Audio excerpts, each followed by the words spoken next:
There is a monastery where a group of strangers became best friends. This monastery is a safe haven, a place between places. It is a place where anyone can enter and feel like they belong.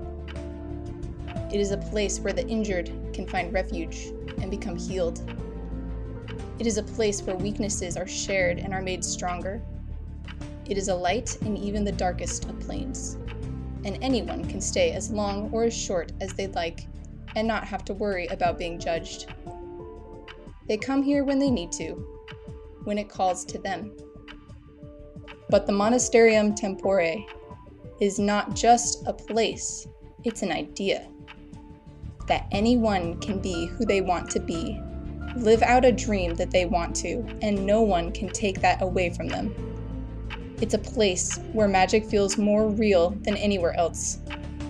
It's a place where a girl who was hurting and scared was able to find a friend and play a game that would change her life forever. For good. This place is heaven.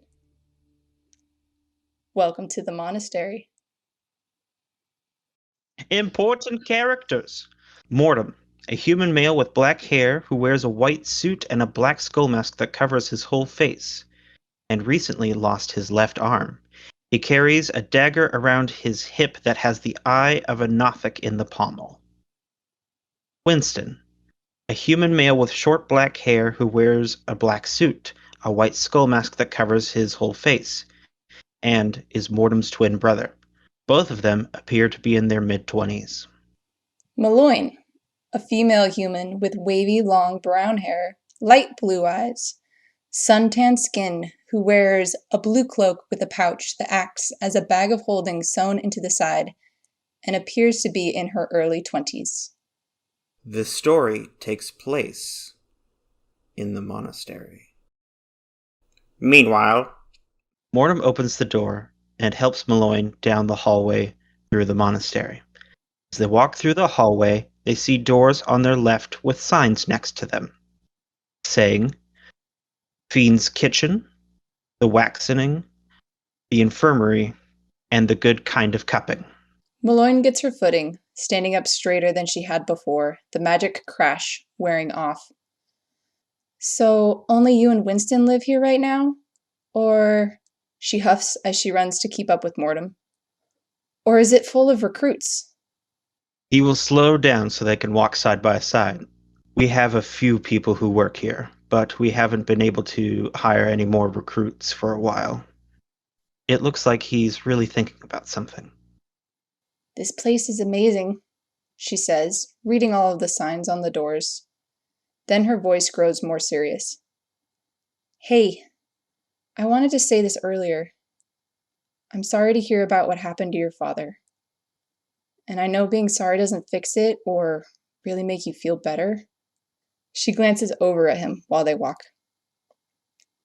But I'm sure you had good intentions when that happened. And that counts for something. Thanks. He stops as they're walking down the hallway. Before we do this, I want to ask you one question. Who's hunting you down? I just want to know in case they show up at the monastery. I also want to know because depending on who it is, will depend on what method I use to help you. If a wish spell didn't stop them, then it must be something pretty dangerous, he says with caution and in a softer tone. She stops, reading his expression. She slowly puts her hand into her cloak pouch, her hand going in farther than it is sewn, and she pulls out a black card. She flips the card in her fingers, showing him the side with a design without giving it to him. It shows 2 silver full moons and 1 darkened moon, nearly as black as the card. My family members started dying the day I found a deck of cards similar to this one. I think one of the cards was cursed since I didn't feel or see anything else happen when I pulled it, and it disappeared. She looks intently at the card with the moons. This is the wish card. I think whatever curse I have can't be cancelled with the same magic, but I'm not sure. Maybe it's not even related. She puts the card away. I've never seen their face, so I don't know who or what is chasing me. I just went insane, waiting to die. So I faked my own death. Who knows if that worked, though? A simple scrying spell could exploit my deception. He seems satisfied with that answer. Okay. Once we get to the vault, I can tell you your options. Okay. Thanks. She starts walking again. He also starts walking. Just out of curiosity, can you fly? Her eyes light up. Not today, but I have something much faster than that if you want to travel short distances. Is it teleportation, or does it make you run fast? She smiles. I can do both if you want. Let's run. He takes off in a sprint. As both of them are sprinting through the monastery at the speed of sound, after about 30 seconds, Mortem stops at a half-circle desk with a brown-haired woman sitting down. Rebecca, please open the door. A woman pushes a button on her desk. Then a door behind a grandfather clock opens up. Thank you. He then sprints in and goes downstairs. Mel waves at the woman briefly before running down the secret staircase. The door closes behind them. As they run down the stairs, they eventually get to a room that is pitch black, except for an illuminated double door. It looks like to be made out of iron, but it's hard to tell because it's painted black and white in a spiral. When they look at the spiral, it's hard to tell if it was painted black or white first. Winston appears in a burst of black flame as soon as Mortem and Malloy get down there. When we're done with this, we need to go help Toxidol. Mortem nods. Where's Toxidol? Malloy asks Winston, pausing 6 seconds to catch her breath as haste fades. Her braided brown hair looks unaltered by the running. He's in the fighting pit. I just left him there because I couldn't talk to him, so I couldn't help him. He turned into a dinosaur. You left? Okay. Well, let's hurry, she says through deep breaths, holding her right side. Do you have any items that could help him, Mortem? I could try talking to him. Unfortunately, I don't have anything specific to calm him down. Most stuff we have is for someone who's already calm. Malloy gets a grave look on her face, calculating ideas. She opens and closes a hand while she thinks. Both Winston and Mortem stand on both sides of the door, their faces facing the door. They're holding their hands like they're about to make a business proposal. Memento mori, Centrum Annorum. Winston snaps his head and looks at Mortem puzzled. Are you sure about this? You only get 2 of them. I'm pretty sure. He turns and says to Malloy, I have 3 options. Number 3 has almost no downsides. It's a charm that will make it so that way you can't be detected from any sort of divination magic or scrying sensor. Number 2 will change your physical appearance, so if they have a description of you, they won't be able to find you magically, until they find you physically. Number 1 will require you to join the monastery. We can only do this a few times. I am pretty sure this will work. It will change your soul and you will be set on a time limit. Malloy's eyes go wider than either of the twins have ever seen them go. What? What happens with my body with number 1? And how much time? Dust, would I have to worship your patron? Her voice is a whisper, pure terror. I'll be right back. I have to go get something outside. Winston walks up the staircase. No, you don't have to worship him. He's not that kind of patron. With number one, you will also be getting a new body, but you will have certain mandatory restrictions. Take as much time as you need down here, Mel. Nobody can get down here unless we allow them. Like, what? My soul will be changed? What of my memories, my knowledge, my divine power? She is as stiff as a board, frozen in the hallway, taking it all in. Everything will be the exact same except for your body. You'll keep your memories, your divine power, knowledge.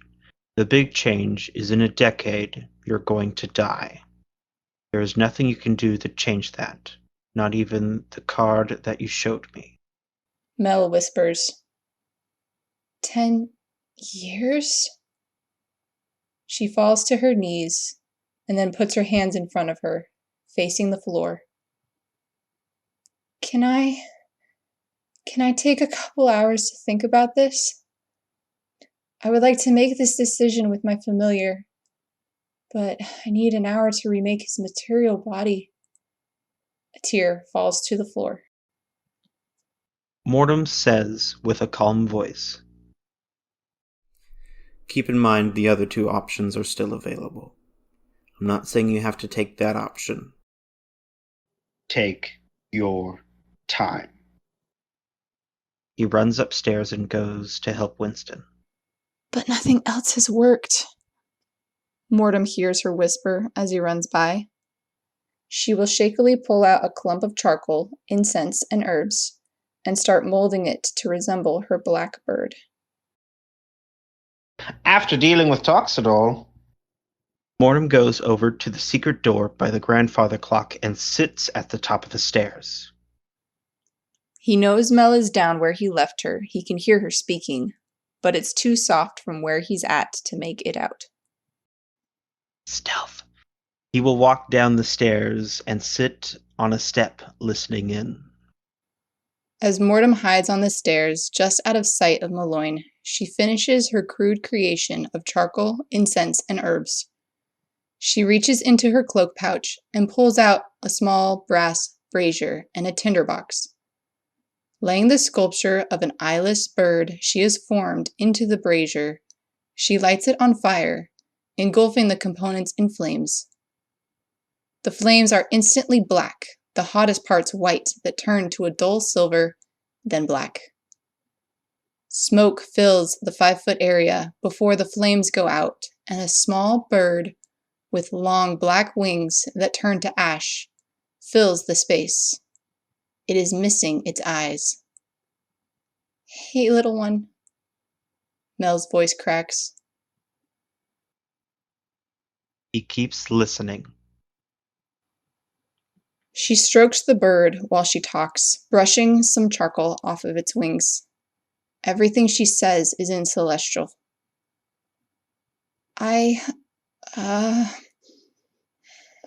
Mortem is fulfilling his end of the deal. She pauses. Oh, yes, sorry about the explosion. I know how much you hate going back that way. But we needed to protect Mortem. She pauses again and sighs. Yes, I know what happens if I get too close to people. She pauses again and starts to cry. Look, I've done everything I can think of. I've researched and studied, and no magic that I know of can stop that from happening again. But there's something I learned only an hour ago. Something that I need your help deciding. You're older than me, smarter than I'll ever be, and her hands start to shake as the bird lightly flies onto her lap. He quietly pulls out Krill and looks at it, holding on to it tightly. Mortem says I can change my soul. Somehow. I don't know how. And that my body will change too. But I'll still have my memories, my power, Mel stops, then whispers, I wouldn't dream of leaving you. You know where my heart is, but all things must have an end. We've known all along that one day I'll die. One day you'll choose someone else to guide. This gift that Mortem has, it comes with a price, a deadline. She takes a big breath. 10 years is how long it would be for. 10 years of freedom, not having to run, not having to worry about making friends. She hugs the bird gently. Yes, there are other options, but I've tried them both. That amulet didn't save me from losing my mother in that carriage. There's no way Alter Self, even a permanent version of that spell, could work. Whatever this is, it needs to be broken by something powerful. Something more powerful than a wish. The bird turns its head so one of its eyeless sockets is looking at Mel. She pulls her forehead against its soft feathers. I'm so scared. I can't eat. I can't sleep. I'm just going to wake up one day and the whole world is going to be on fire. I know it. And I'm going to be alone. This gift would make it so I wouldn't be alone. I understand it's not forever. But it's like you taught me. There must be a balance. At least until the very end, when the scale finally tips and I'll finally die. She sits still for a very long time, head resting on the bird's head. He puts Krill away. You promise? Mel's voice is shocked. The bird flaps its wings, jumping down to the ground in front of her. But your wish. She stumbles on her words. I can't do that. She starts to beg. Please don't make me do that. Please, not to you. Not from me.